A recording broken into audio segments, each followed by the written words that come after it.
to come back and take it. Yeah, and nobody wants to lose in this situation. Do have fun, of course, one game away, like you said, from the losers bracket. Cloud9 one game away from the winners bracket. Both teams got to be very nervous and anxious for this game. Roasties, we're going to be following him out of the gate once again, going to be using that Shroud of Concealment, keeping his whole team stealth. It looks like they're going to be sitting back at the beginning. They don't want to get pulled out by being over-aggressive.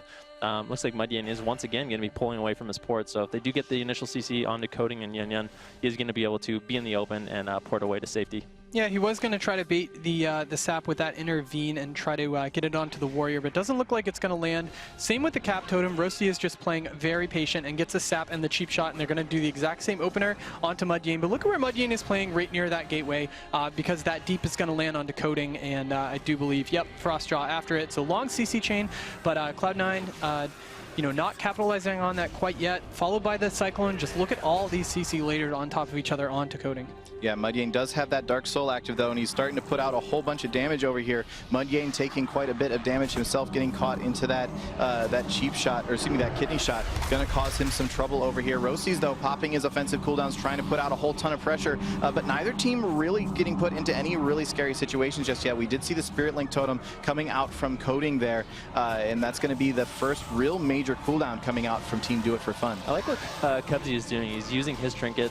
He's trading his cooldowns for the WS's cooldowns. He doesn't want to fall behind, so he uses trinket, Iron Bark, as well as Vigil right away to sort of top his team off and make sure that they can stay offensive and that they don't fall behind and have to worry about healing too much. That is the full blind on Coding. He does have his trinket. It looks like he's going to try to sit this full blind since Mudyan and Yun are completely fine, and that is going to mean that later on in the game his trinket isn't going to be lined up with blind, so they might be able to capitalize on that way further down. Mudyan actually using his Demon Soul, and if you guys look at the frames, when a player uses his offensive cooldowns, you can see the fire around their frame. So when Demon Soul's up, you can see the fire. When Shadow Dance is up, you can see the fire, and that's just something to look out for.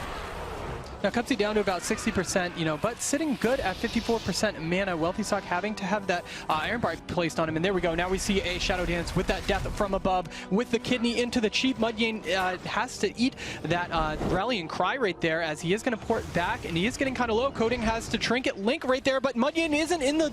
There it goes. Wow, oh man, that was so close. And that's what I was talking about there. Now Coding had to use his trinket on just a Deep Freeze Polymorph, and around like a minute and a half, he's going to have no trinket for the blind, and the RMD of Do It For Fun may be able to capitalize on this. Cubsy actually taking a little bit of damage, displacing away and actually going for a drink really early on. Right in the middle? Yeah, right in the middle.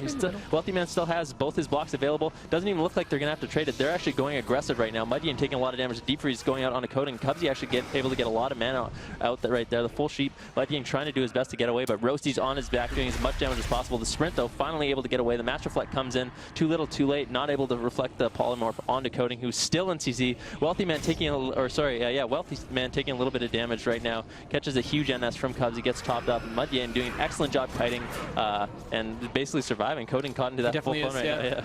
Yeah, that full clone is landed. Of course, he does have the option of the half blind. However, Coding still has a minute on the trinket. That death from above again onto Mudyan with the cheap shot coming out. Mudyan is in trouble, but again, ports with that soul burn, like you said, over and over, using him for that sprint. Coding in that deep again. He just needs to pick Mudyan up without having to burn a Spirit Link. That's what he needs to do at this point. But look at Cubsy taking that off rot damage since he was being hit by that Warrior too with a Recklessness up. Wow. Expect a full blind very soon on a Coding. A Wealthy Man or Rusty is going to have that available if they can get a CC chain. Mudyan has no more defensive cooldowns. Coding really doesn't have much. Spirit Link coming up in around 20 seconds. But this is their time to capitalize on it. Shadow Dance coming in around 20 seconds. Cubsy getting so low, almost into execute range. 21% loaded up with the Haunt, trying to get away the best he can. The cheap shot going out on the Roasties. Yun, pulling back. Cubsy having to use his Vigil, trying to top himself off. And Mudyan taking a little bit of damage right now. Coding pulling back, playing very defensive. He does have his trinket up in 10 seconds, so it doesn't look like they were able to capitalize on that blind too much. Roasty's actually getting low, down to 40% HP. Cubsy starting to fall a little bit behind. Wealthy Man trying to throw out those spell steals to get a setup going. Here comes the Shadow Dance coming out from Roasty's. Cubsy caught into that full Stormbolt, trying to stop some CC. Well done by Yun there. Mudbane pulling back, actually taking a lot of damage right now, but the Master Reflect comes out. Coding isn't in any CC, but as I say, that gets caught into the full polymorph. The full Fear though going out onto Cubsy. I think Yun's doing an excellent job making sure his team can stay offensive, and Wealthy Man might actually have to go into his first first block here. Yeah, it actually would be a second block. He was actually caught into one earlier, but the Iron Bark does come out, which is going to prevent that from happening just yet. He's trying to get that polymorph out. I like that. Nice. Yeah, that was an amazing move. Porting over there into that Spirit Link totem. Really doing a great job. Do it for fun, staying alive. Wealthy, though, gets kind of low there for just a second, but he's still holding on to that second ice block as they are just constantly swapping back and forth. Now Roasty's down to about 30% health, swapping back once again onto Wealthy. They're just really trying to keep Cubsy off guard here, just moving back and forth between two targets as the primary focus constantly. And of course, that constant pressure coming out from Mudvayne with that Dark Soul active. Shadow Dance has just come up for Roasties. The Deep Freeze going out on the Coding. Cheap shot on the Mudvayne. Yen caught into a full plumb, but it didn't look like they could get anything on the Coding. Yeah, they were able to stop that CC on the Coding. Of course, the Deep Freeze isn't going to last long enough. That's what we were talking about with the Orc Racial. Gave him time to get the grounding out and not actually get polymorph. So that entire setup was kind of wasted.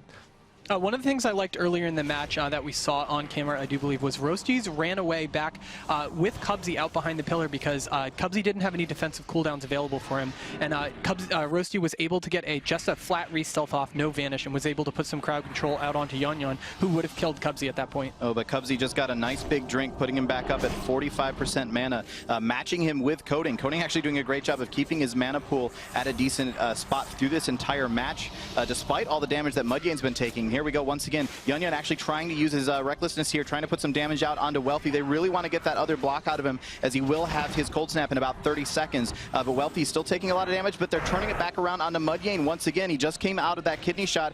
Now the cheap shot onto him as well. Cheap shot onto Coding. Do they have any follow-up CC for Coding? Does not look like it. There it is. The blind comes out. Coding does not have his trinket available. Mudvayne could be in a whole lot of trouble right now. He gets locked out on his Shadow Cast, just trying to get that fear out. Now Coding into the Cyclone. Mudvayne could just go down right here. The rallying cry comes out, but that's not enough. Wow. And Mudvayne will fall, and that's going to be 2-0 for Cloud9. Oh man, despite an excellent game played by Cloud9, I mean, Do It For Fun, that was, I mean, that was just so hard for them to deal with. And like we were saying, if you don't have that trinket lined up for your blind, that full blind 20 seconds. Yeah, blind into sap, and they can't do anything about it.